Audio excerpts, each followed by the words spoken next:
Hi, everybody. Fridays with Sandy. I'm Sandy. Our beloved leader, John, is on safari, so he won't be able to join us. So it's me and our guest, Dylan. Interesting character. Say hello while I clear my throat. Hi, everybody. My name is Dylan Walton. I'm a rising senior at the University of Maryland. You're a rising senior at the University of Maryland, but you've got some interesting experiences. For one thing, you've taken some time off. So could you tell us what you did? Yeah, so I took some time off in between my after my freshman year of college, and I was out of school working. I'd started a business with a roommate, and it ended up going a lot better than both of us expected. So that's yikers. So that's really something to be proud of. Could you tell us about that business? Yeah, so basically we became friends during my freshman year because we both resold shoes. And there's a material and a specific pair of shoes that we really liked. Resold, you don't mean used shoes. You mean you put the bottom part on the shoe. Right? Yeah. We would stay up and program things to go in and buy them, and not in bulk, but in a good quantity, and then resell them later. I can't understand what you're saying here. We'll turn this into a mock interview. I don't understand what you were doing. I understand you were in the business of reselling shoes. Is this something you were doing from your dorm, and then you met someone who also did this? Yeah, exactly. And I also did this when I was in high school. That seems incredible, quite frankly. Did that actually happen?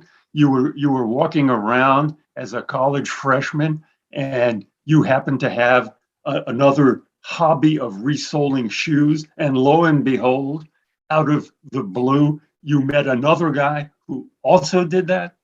Yeah, he actually did it a lot better than me, though. He was a really good reseller. But yeah, no, I started reselling. Actually, I resold a clothing brand when I was in high school because we were able to use our laptops and iPads in high school, and I would always be monitoring the internet to buy clothes, and then I realized this one brand was always sold out, and so I actually started reselling it. And then, when I first met my friend, he was reselling as well. And this is kind of how we connected. He actually didn't spend too much time. Okay, I want to really get this clear. You were reselling, not resoling? No, not reselling. You would buy and then resell at a later time. That I understand. Okay, I'm really glad we got that straight. Yeah. This is a valuable experience for you. You've got one of the most incomprehensible and puzzling resumes I've ever came across. You said you redid it. Good for you. Yeah. Is the redone one totally different? I think it will just kind of clarify probably some of the questions you have.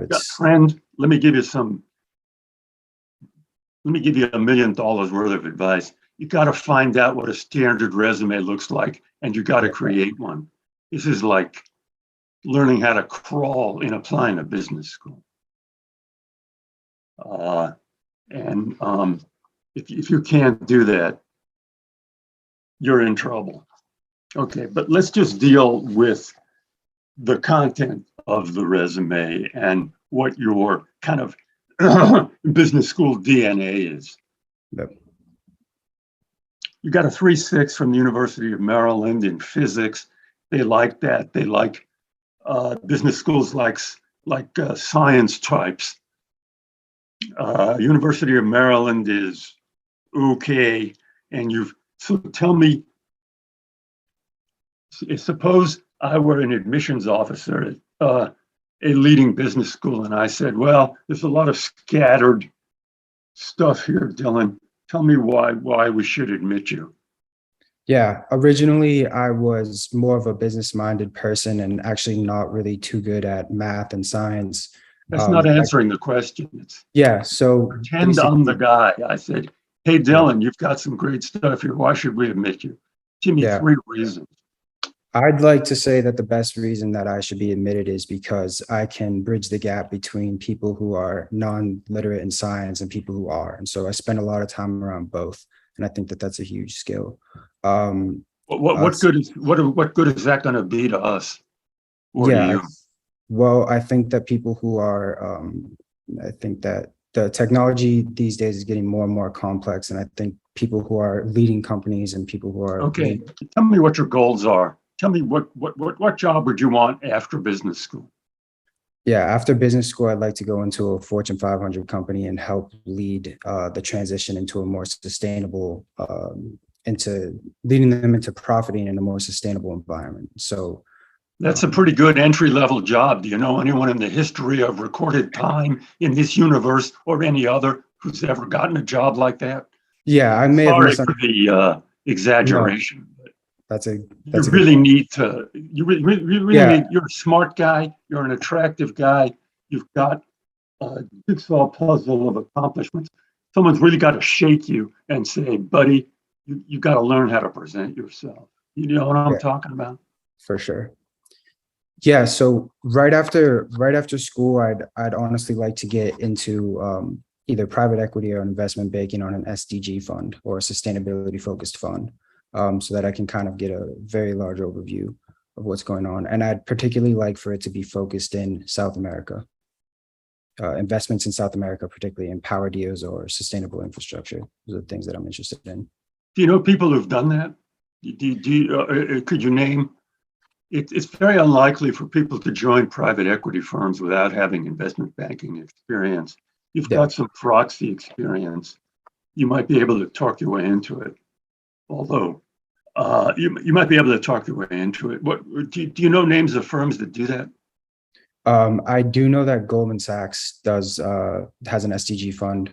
Um, I think there's a private equity firm that I'm forgetting off the top of my head, and I believe that most of the large investment banks have SDG funds as well, like sustainability focused funds to that are in What line. are you saying? SDG, Yeah, Sam, dog,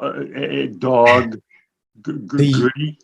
the United Nations laid out kind of sustainable, like a sustainable 7 sustainable goals for every country that is involved in the United Nations to follow. And a lot of investment banks and large companies have kind of aligned what they're doing with regards to sustainability, to kind of focus in and follow that vision that the United Nations laid out. The sustainable development goals.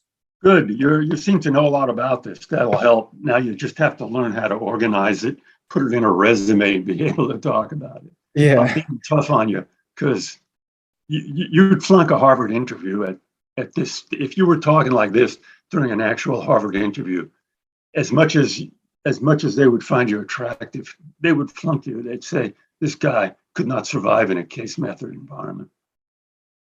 They may be wrong, but that's what they would say.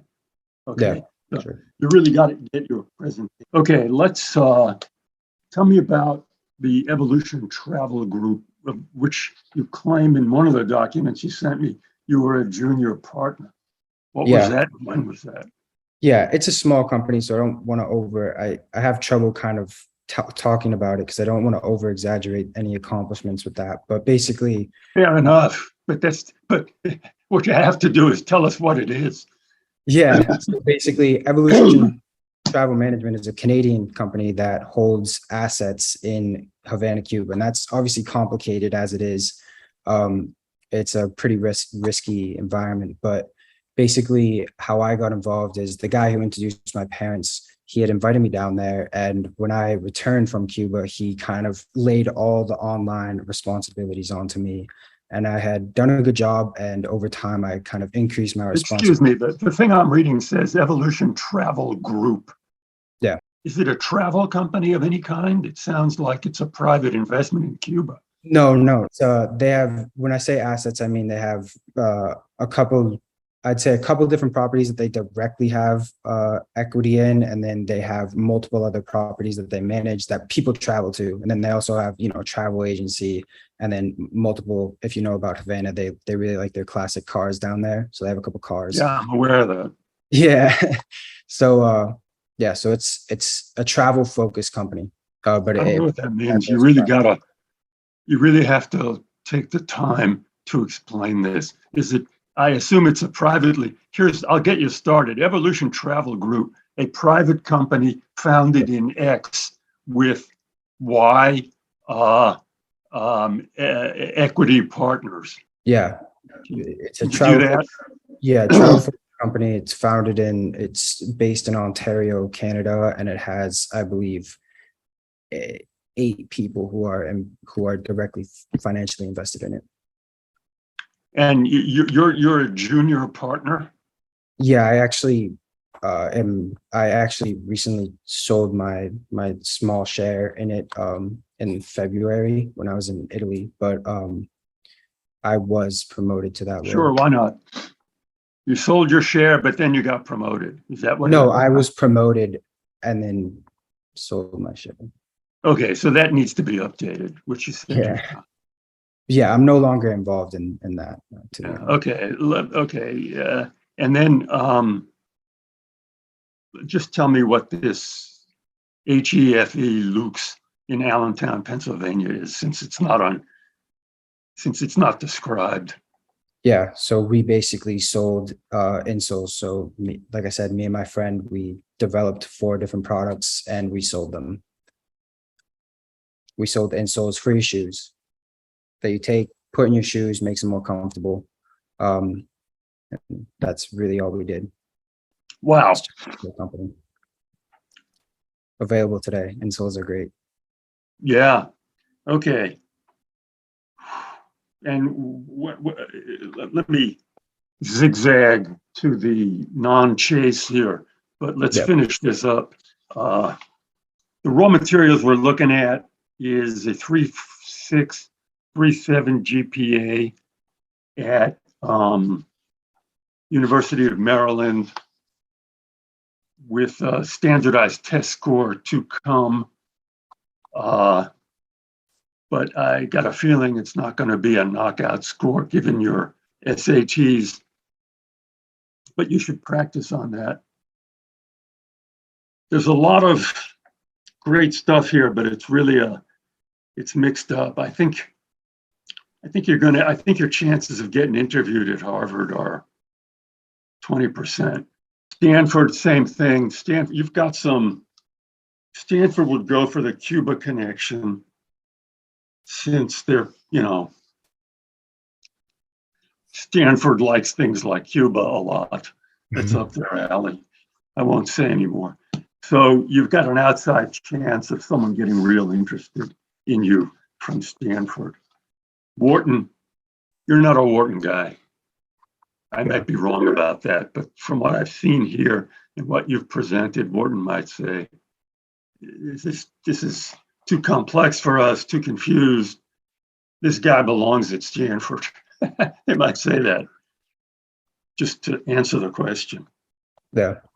What you got to do is really study hard for standardized testing, plan to take it as many times as you can, and then find someone who could help you put together a resume or and an application.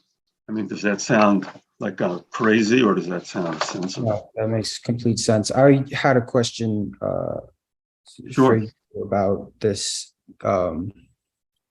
Just like the whole selling off of things, and I didn't want to put a lot of that stuff on the resume just because I didn't want to come across as, I didn't think that was something. I didn't want to talk about financial gains on my resume because it has something to do with me, and I didn't know if that's Hey, friend, I Yeah. say this to a lot of people.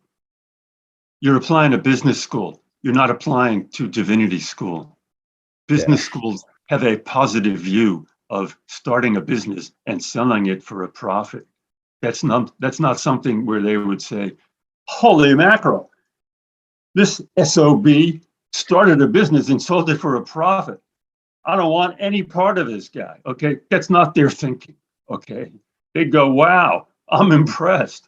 This guy could maybe start another business when he was here, and he could be an inspiration to the rest of the clowns we admit. Got it? Yeah. All right. Well, Let's leave on that true but facetious note. Yeah. Okay. Appreciate it. Okay, vaya con Dios, my friend. Yeah. Big fan of yours. Thanks.